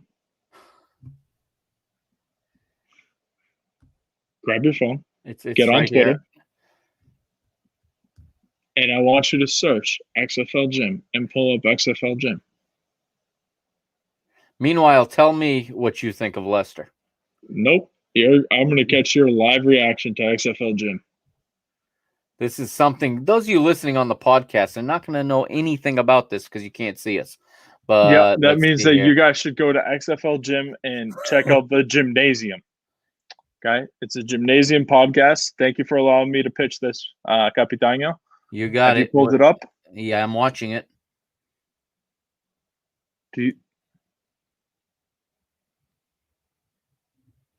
What did he do? Is this what you were telling me about the other day? Bro, did you pull up the live stream right now?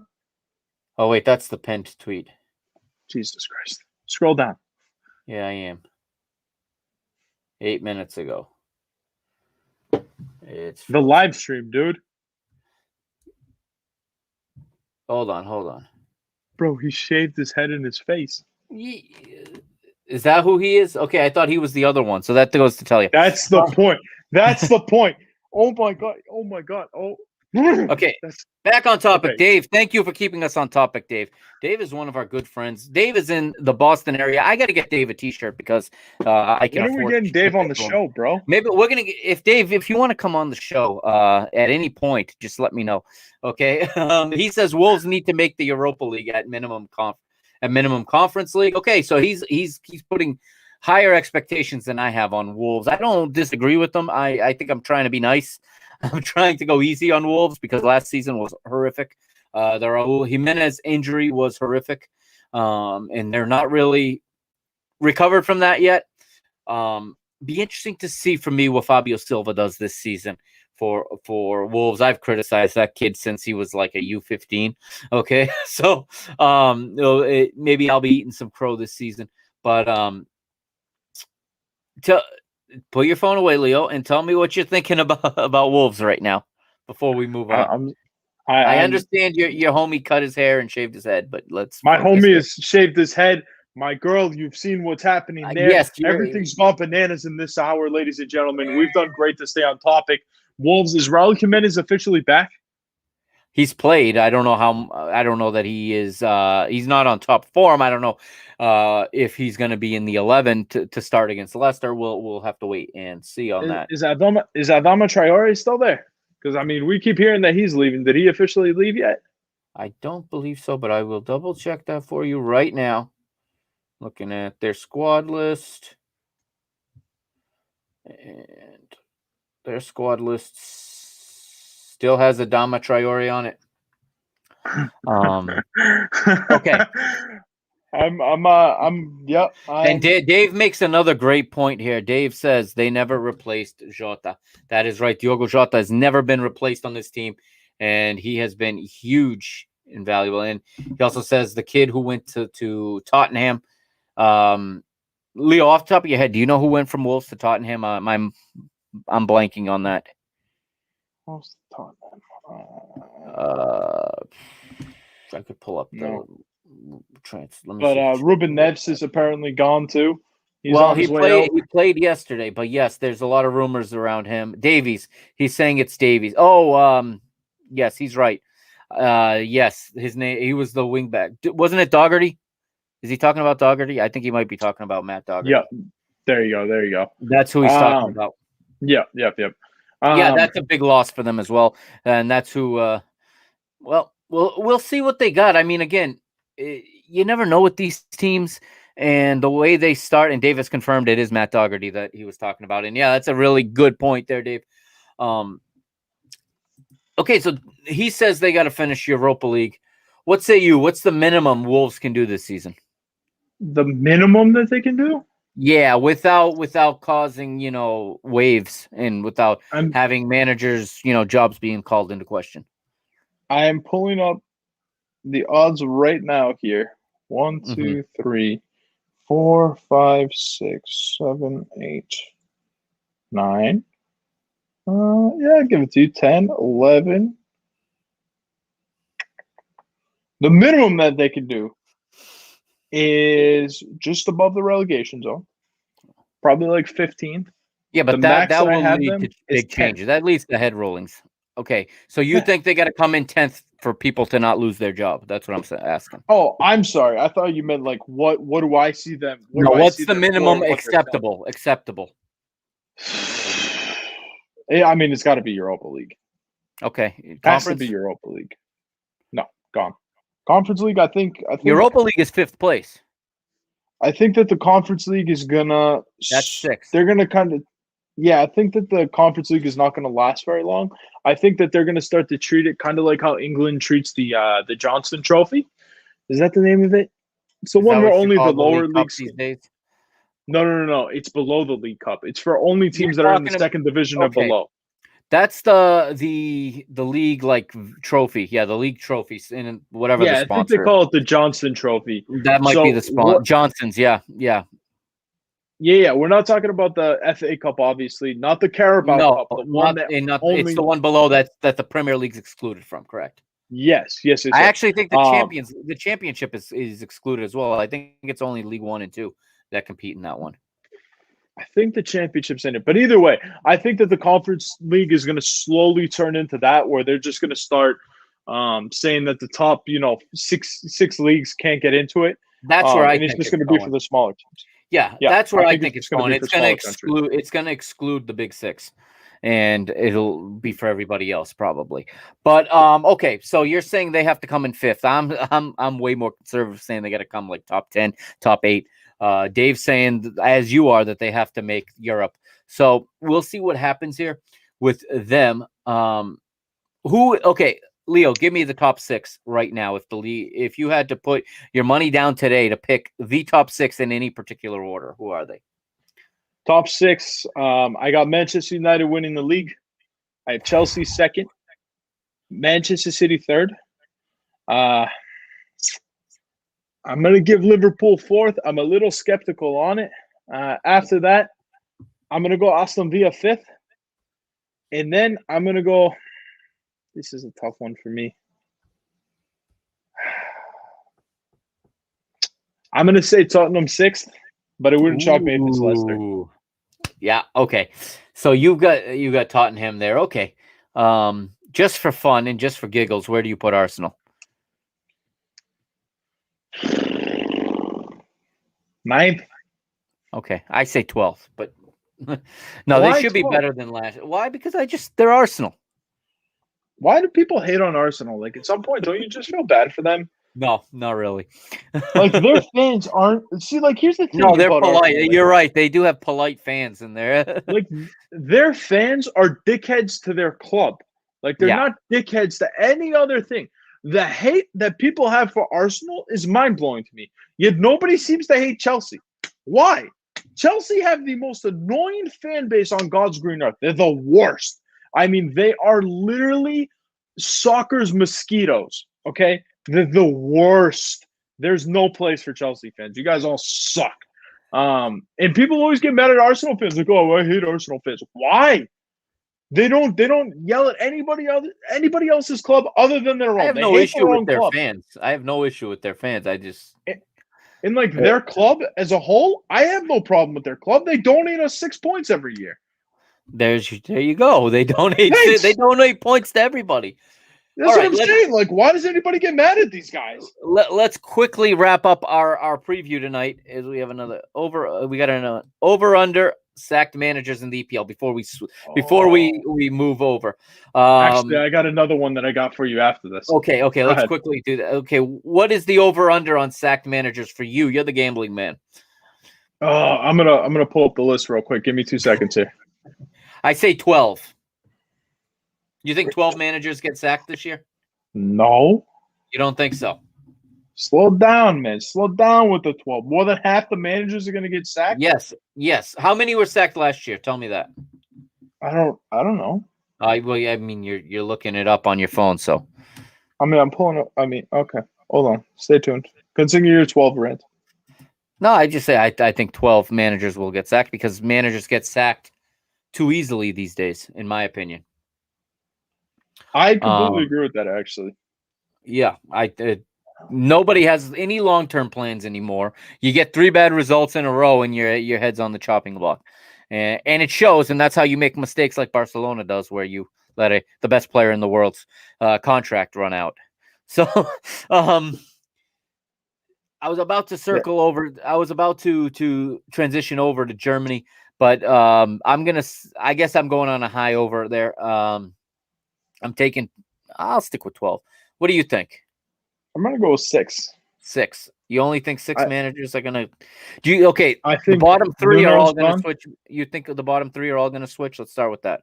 Bottom 3 switch. Okay. So there's 3. Nuno is 4. I think Nuno's gonna be 4. Guardiola's gonna be 5.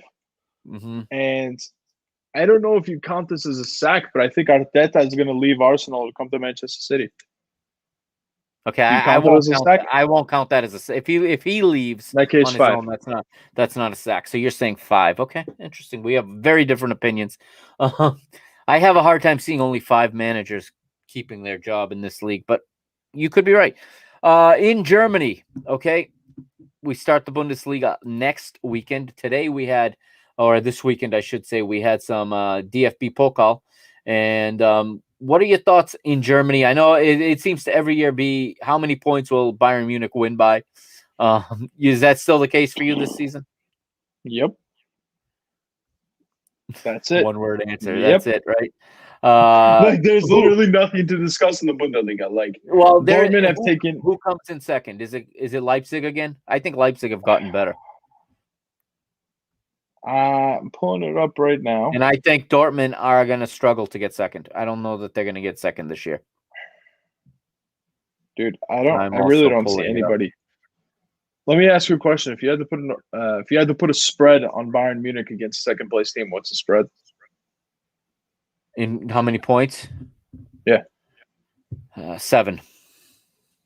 No. Yeah. You think Leipzig's keeping it that close?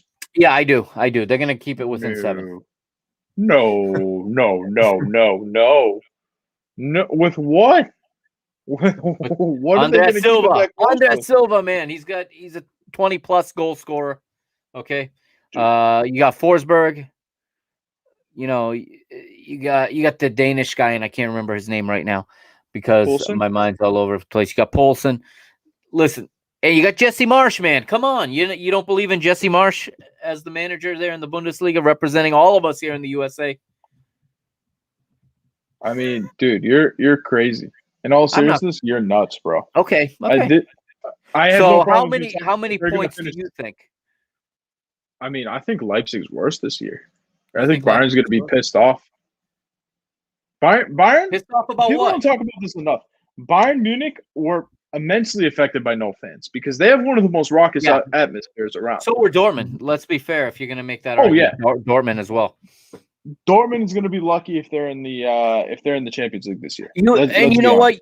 You make an interesting point because Leipzig don't have that fan base. They don't have that type of support. So Yeah, I mean, they are you less look at this affected team from it. too. I'll take that argument from you.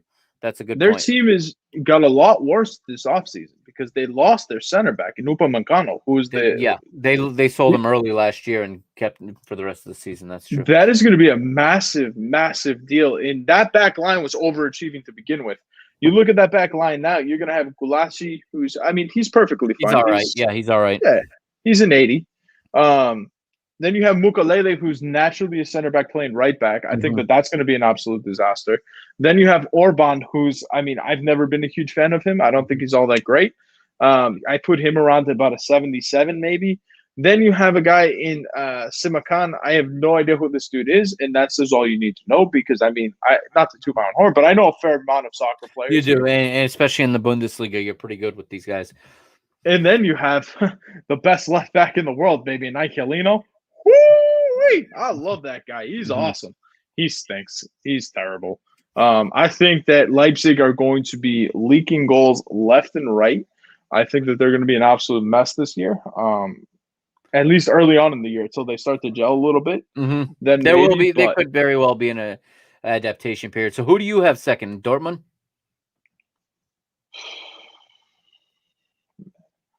I'm just looking over it right now, looking for somebody. And if we're being honest, Frankfurt's gotten worse. They lost their top scorer. Frankfurt's gotten worse. Leverkusen's gotten worse. Wolfsburg's gotten worse. I mean, Wolfsburg lost 1, 2, 3, 4, 5 friendlies in a row. And again, they're friendlies, so take it with a grain of salt. But, if you're losing that often and allowing multiple goals in every single one of those games to average teams, red flag right there. And they needed extra time to get past the third division team in the Pokal today. You look at Hertha Berlin, they're very meh. Dude, honestly, the team I look at that could be a bit of a surprise this year, Union Berlin. Yeah, that's a good pick. That's a good shout. I've liked what I've seen from them since they came up. They play hard. They play the right way. They continue to make good signings. They're not great signings, but they're one of those teams that is going to be cohesive. You look at Borussia Dortmund. Dortmund are just not Borussia Dortmund anymore. Haaland's gone. I think we can all agree on that. You think he's going to go this year? I think he's going to Madrid, and I think that the Messi going to PSG sealed it. This window? I think it sealed it. I think he's staying one more year. No. I don't think Madrid have the money to go get him right now. I firmly believe that this is over. Okay. It's done. I say this? Yeah, go ahead. It was going to be Mbappe is going to Real Madrid. Yeah. Now Mbappe is no longer going to Real Madrid. Right. It's going to be. You think they're going to focus on Haaland? I think that now, especially because we continue to hear this Haaland to Chelsea nonsense. Well, I don't know how the hell that happened, but now Chelsea have Lukaku. Chelsea have Lukaku, so now they can't go get Haaland. There's no reason. Yeah, it's done. Chelsea to Lukaku's done. Okay. It was 118 million, I think. Lukaku to Chelsea, I'm saying. Okay, that's. I don't see them going after Haaland. Then it'd be interesting to see. Again, it's hard to predict the league until the transfer window closes. That's one thing Pep Guardiola has said in the past. I agree with is that the season really doesn't start till the window closes. And what every team has. Unfortunately, there's matches played before then, and you got points dropped while you wait for your team to be finalized. Really though, have you looked at Dortmund's lineup? I have not looked at them much this season, no. But one thing I love about the Bundesliga is it surprises us every year. Somebody comes out of nowhere and makes a push. Everybody plays all the teams tough. There's no easy games. Yes, Bayern can win 7-0 in a game, but it's because they play perfect. It's not because somebody rolls over for them. It will be very, very interesting to see where the Bundesliga goes this season. And again, I think it's Bayern and then everyone else again, unfortunately. And I mean, Dortmund have lost players, and I don't see them really pushing. But then again, like you said, the fans are back. The support is back. These teams are going to get a little extra from that. And when a team can find form and win 3, 4, 5 matches in a row, you never know what they can do. They can ride that wave for quite a while. I think it could be a very good battle for second, third, and fourth, to be honest, with a lot of teams possibly fitting into that that part of the table. Yeah, I mean, I think that this is the first year in a very, very long time. I feel like it's truly top heavy around the world. Like the best teams are going to be the best teams, and I feel that way about just about every league. I mean, you look at the Bundesliga, I think that there's no questions asked who's winning it. It's going to be Bayern, and it's going to be Bayern by. I mean, I think it's going to be as big as 15, 20 points. Okay, I think it's going to be huge. And then because there's so much parity in the league, and then you look at another league that we talked about tonight in the Premier League, and I think that it's a clear cut top three, and I think it's going to be City, Chelsea, United, and then the rest. And if Liverpool is good and Liverpool does what they can do, I think it's going to be Liverpool, and then it's a massive drop to number 5. That's what other leagues have the 12 or 15 point gap between third and fourth? You're saying, or from third to fifth? Yeah.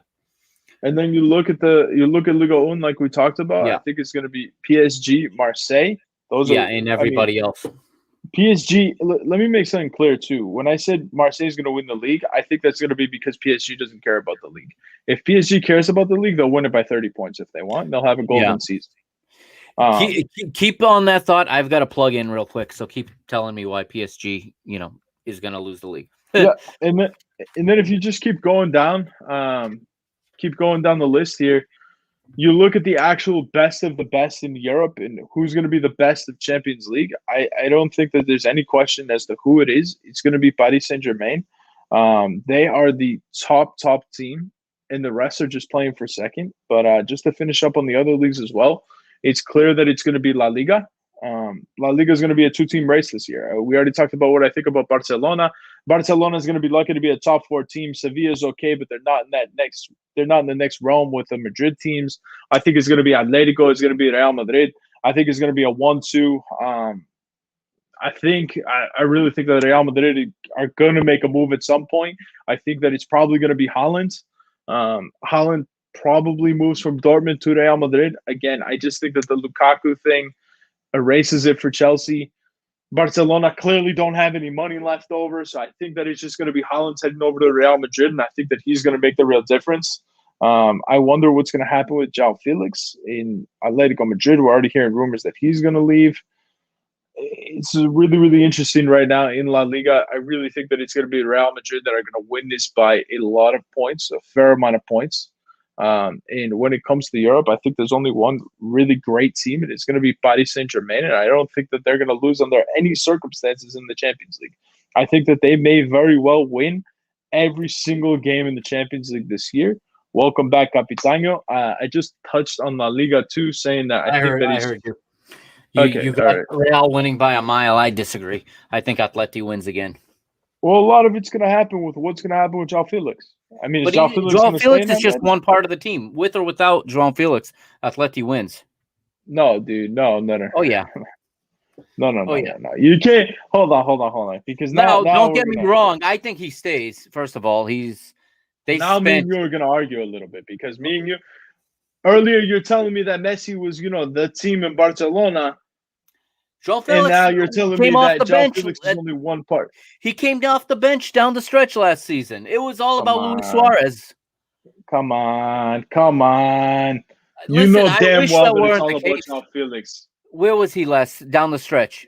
When they won the league, he was coming in off the bench. This year, it's going to be all about João Felix, man. That's what I'm telling you. He's not even going to play for the first month and a half. He's coming off a surgery. That's the other thing. I don't think that's another reason why I think Real Madrid are going to run away with it. I think Atleti are going to drop points because they don't have any creativity on the team. They don't use creativity. You're talking about Atleti. What creativity did they use to win the league last year? And it frustrates me, but I think they win again. And they just you think they're going to win La Liga? Oh, yes. Atleti repeat. Oh, you're out of your mind. How am I out of my mind? No chance. And you're counting on the difference is you're counting on Haaland going to Real Madrid already. I'll if believe Haaland that when doesn't it go, happens. I don't see even where if Real. Haaland No, doesn't go, Real Madrid win this with relative ease. I don't see that. I don't see that at all. Where was that relative ease last year? There's been no change in that team. Marcelo going to lead them? Dude, Atleti played out of their freaking mind last year. Come on now. They did in the first half of the season, and they hung on for dear life in the last 3 months. They blew a 10-point lead, let it get down to 1. Exactly. You're just proving my point here. I mean, this Real Madrid team's still stacked, dude. This is you think they're going to make that same kind of run? Real Madrid? Yeah. Okay? So you're putting a lot of stock in Benzema, obviously. Not necessarily that kind of run. I just think Atleti comes back to earth this year. I think Atleti played out of their freaking mind all year. I don't think that's going to continue to happen. How you can tell me that's going to continue to happen? It's stunning. Dude, how's it going to continue to happen? They're going to eke out 1-0, 2-1 victories all season. Dude, at some point that's going to run out. It really is. That's in their DNA. I'm frustrated about it. Don't get me wrong, because they could play so much better and they could win with a lot more ease. But with Simeone in charge and getting a new contract, they're gonna pack it in. They're gonna win a lot of 1-0 goals because they got Luis Suarez. He's gonna be the difference. Angel Correa's there. They picked up that kid from Argentina. What's his name now? It's escaping me. Rodrigo De Paul. They brought him in. That's a good addition. Okay. They are going to eke out tough 1-0 victories. They're going to be physical. When they play Madrid, they're going to beat them up physically. And I think Atleti win again. I do. I can see it happening. They could completely tank. You're not, it's not impossible what you're saying, but I don't think it's going to happen. I don't have that kind of faith in Real Madrid. Not in this Real Madrid. Yeah, no.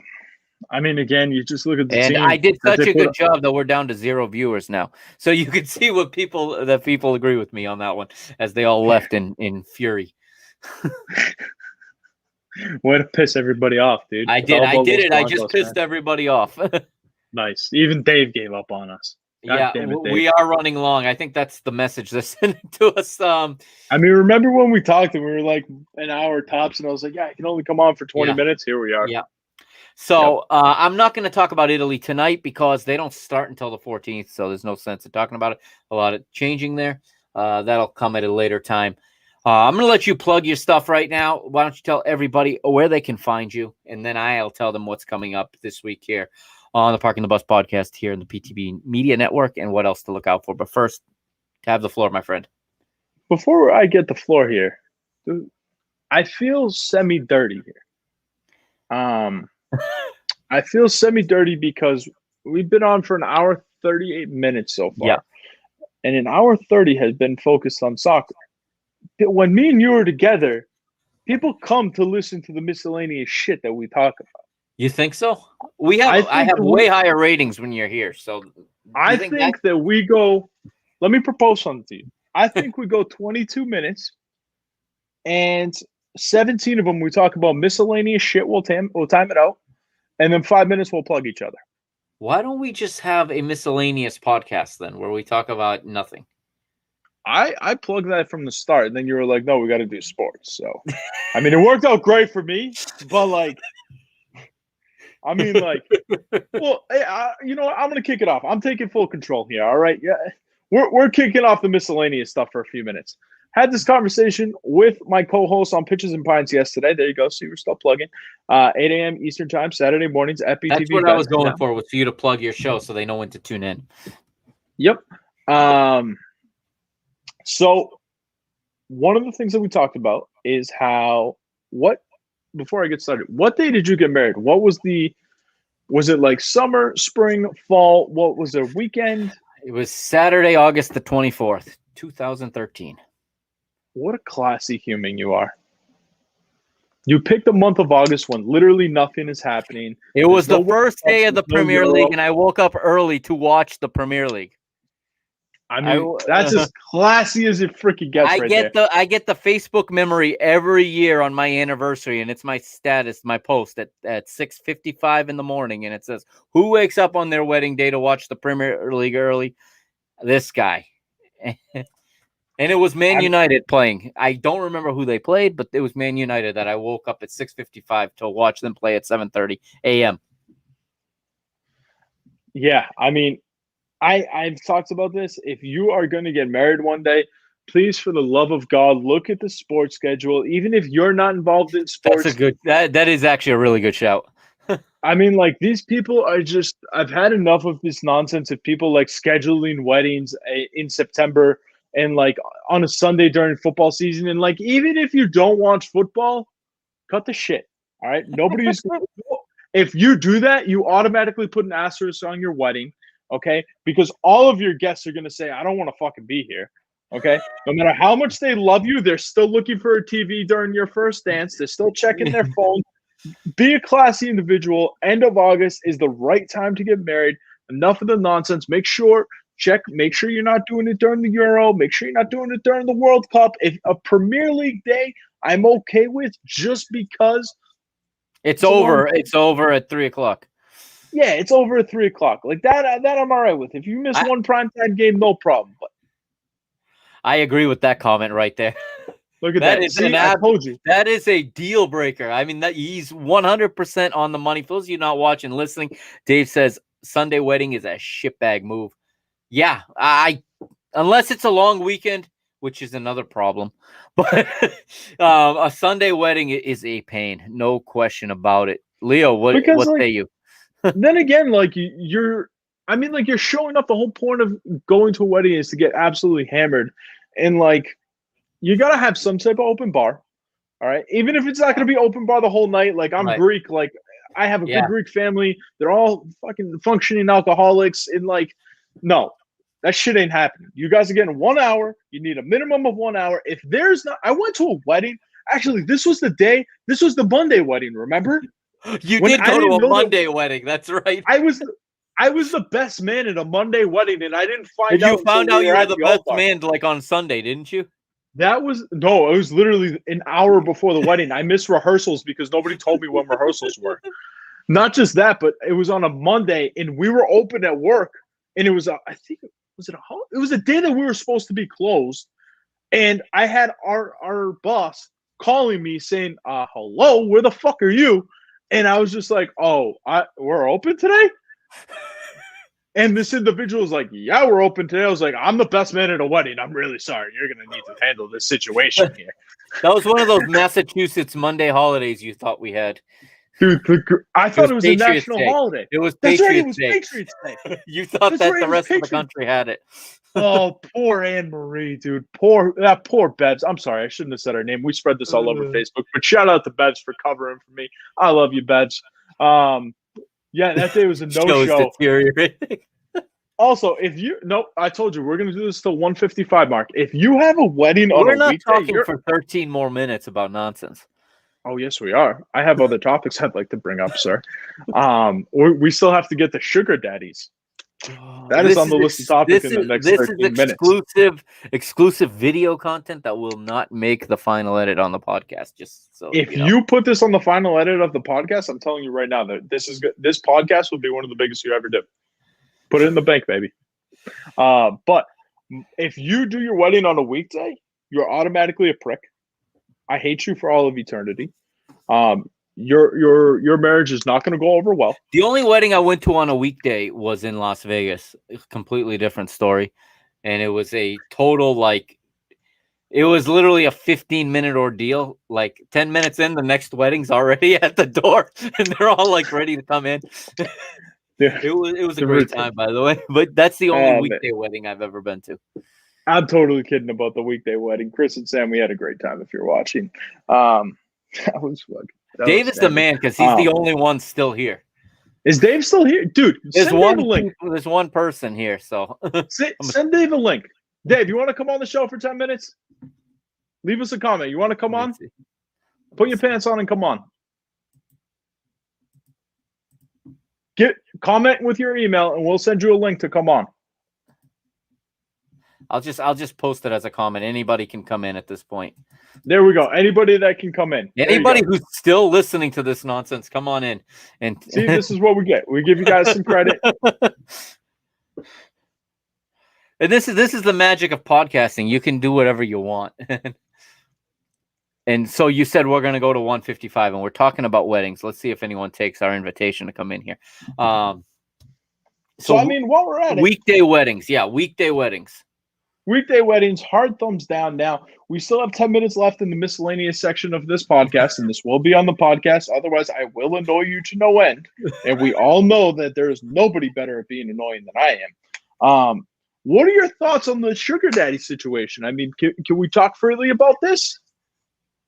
Well, dude, how sad of a male specimen must you be to Instagram people asking them to be your sugar baby and offering them $500 a week to be a sugar baby? $500 a week, and it's just like that is so fascinating to me. Like, every time I hear something along these lines, and I just wonder, like, dude, there are websites Jay cool all with around us the place. talking about this? What's that? Is she cool with us talking about this? You said there's only one person watching, right? Yeah, but what if she's the one person? We're good. Jay, you're my babe. You're my number one. But no, I mean, we weren't planning on dropping names, but I was just gonna say, like, this is. I didn't say her full name. Yeah, me either. There's a reason for that. Yeah. But it's just, dude, it's just like insanity. Like the balls you have to have as a male to like just drop a DM in there under like your legitimate profile with your full name and your which face allows you to run the it. background check. I mean, that's the good side. You can run a background check before you. Like, bro, like how do you do that? Like, I don't understand like how some dudes have the balls. Like you have much bigger balls than I do. Congratulations, guys. Like that's nuts. Like, and I just can't help but wonder, like, dude, even if like my first thought is like this individual's lying through their teeth and like they'll never actually, pay and they're trying to scam some nudes out of somebody. But like, even if you do and you execute to perfection and you get your goal, your face is still there, bro. What are you doing, Unless man? it's someone else's face. I mean, like, dude, you need to be better.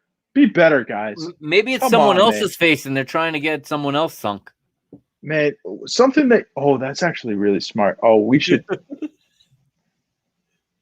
In my head right now, I'm thinking. I think I just planted a dangerous seed in your mind. Do you know where my mind's at?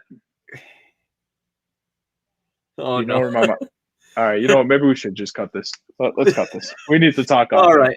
Go ahead. Plug Pitches and Pints one last time. Pitches and Pints, baby. 8 a.m. Saturday mornings at BTV Bets. It is me, my favorite Kentuckian in Beho. And that's on Twitter, right? You gotta get on Twitter to watch it, correct? On Twitter, get on over to betterthanvegas.com. You can check us out there as well. That's pretty much it, man. Make sure you guys go to Better Than Vegas. Follow me at DJs_United.